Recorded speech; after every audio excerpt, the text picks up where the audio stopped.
రాష్ట్రంలో మహిళలపై జరుగుతున్న దాడులను ఖండిస్తూ వైఎస్ఆర్సీపీ మహిళా నేతలు అంబేద్కర్ కోనసీమ జిల్లా అమలాపురం రూరల్ మండలం ఈదరపల్లిలోని డాక్టర్ బిఆర్ అంబేద్కర్ విగ్రహం వద్ద నిరసన చేపట్టారు. మాజీ ఎంపీ చింతా అనురాధ ఆధ్వర్యంలో నిర్వహించిన ఈ ఆందోళనలో గుంటూరులో మహిళపై జరిగిన ఘటనను ఖండిస్తూ బాధ్యులపై కఠిన చర్యలు తీసుకోవాలని డిమాండ్ చేశారు. ఈ సందర్భంగా మాజీ ఎంపీ చింతా అనురాధ మాట్లాడుతూ రాష్ట్రంలో మహిళల భద్రతపై ప్రభుత్వం తక్షణ చర్యలు తీసుకోవాలని కోరారు.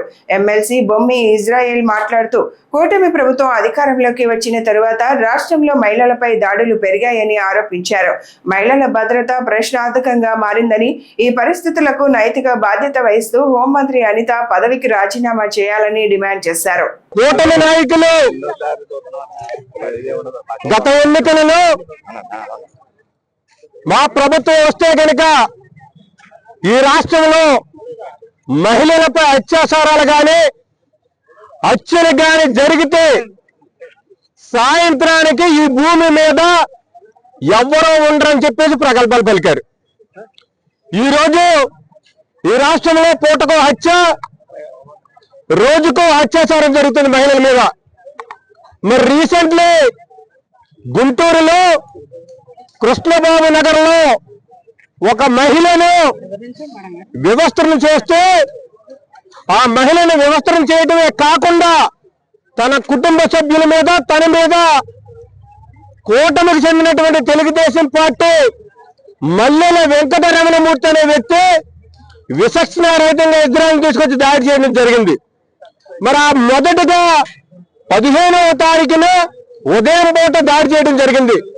ఆ దాడి మీద పోలీస్ స్టేషన్ లో ఫిర్యాదు చేసినప్పుడు మీ దగ్గర ఏమైనా ఆధారం ఉంటే పట్టండి అని చెప్పేసి ఆ మహిళలను పోలీసులు నిర్లక్ష్యంగా మాట్లాడడం జరిగింది. ఎప్పుడైతే పోలీస్ స్టేషన్ లో ఫిర్యాదు చేసిందో ఆ రాత్రి వేళ మళ్ళీ ఏదైతే మల్లెల వెంకటరమణమూర్తి వాళ్ళ కుటుంబ సభ్యులు ఉన్నారో సుమారు 10 మంది ఆ మహిళల మీద వివస్త్రం చేసి విచక్షణారహితంగా చేయడం చాలా దుర్మార్గమైనటువంటి చర్య. మన రాష్ట్ర మాజీ ముఖ్యమంత్రి శ్రీ వైఎస్ జగన్మోహన్ రెడ్డి గారి ఆదేశాల మేరకు మా డాక్టర్ బిఆర్ అంబేద్కర్ కోనసీమ జిల్లా అధ్యక్షులు శ్రీ జగ్గిరెడ్డి గారి అధ్యక్షతన మేము ఈ రోజు మహిళా విభాగం తరఫున ఈ నిరసన కార్యక్రమాన్ని మన డాక్టర్ బిఆర్ అంబేద్కర్ గారి పాదాల చెంత మహిళలపై జరుగుతున్నటువంటి దాడుల మీద ఒక వినతి పత్రం అనేది సమర్పించడం జరిగిందండి. ముఖ్యంగా ఈ రోజు మనం చూస్తే రాష్ట్రంలో పలు చోట్ల మహిళలపై చాలా దాడులు జరుగుతున్నాయి. ఆ దాడులకి పోలీసులు వత్తాసు పలకడం అంటే టీడీపీ ప్రభుత్వంలో ఉన్నటువంటి నాయకులు ప్రభుత్వం వారిదయ్యి ఉండి అధికారంలో ఉండి పోలీస్ వ్యవస్థ వాళ్ళకి తోడుగా ఉందన్న ఒక అహంకారంతో వారు చేస్తున్నటువంటి దాడుల్ని మేము వైఎస్ఆర్సీపీ పార్టీ తరఫున తీవ్రంగా ఖండిస్తున్నాము.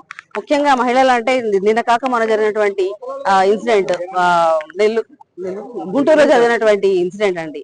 ఒక మహిళ ఒక ట్యాప్ విషయం అని చెప్పేసి వాళ్ళతో గొడవపడి ఒక కుటుంబ సభ్యులతో గొడవ పడిన తర్వాత దాని మీద కొంచెం ప్రెషర్ ఎక్కువయ్యి ఆవిడ కంప్లైంట్ చేయడానికి పోలీస్ స్టేషన్కి వెళ్తే పోలీస్ కంప్లైంట్ తీసుకోకపోగా తిరిగి ఆమె కంప్లైంట్ చేసిందని చెప్పేసి అపోజిషన్ వాళ్ళకి తెలియజేసి వాళ్ళ ద్వారా మొత్తం కుటుంబ సభ్యులు కూడా ఒక హిజ్రా సహాయంతో ఆమెని వివస్త్రణ చేసి రోడ్డు మీద నిల్చోపెట్టడం ఎంతవరకు సబబు. ఇలాంటి సంఘటనలు వల్ల ఆడవాళ్ళందరూ కూడా ఎంతో అభద్రతా భావానికి లోనవుతున్నారు. ఈ రోజు డాక్టర్ బిఆర్ అంబేద్కర్ గారు ఇచ్చినటువంటి రాజ్యాంగం పాలన నడవట్లేదు, రెడ్ బుక్ పాలన నడుస్తుంది. మహిళలకు రక్షణ లేకుండా ఉంది, మహిళలు ఎంతో ఇబ్బందులు పడుతున్నారని చెప్పేసి మనం చూస్తా ఉన్నాము.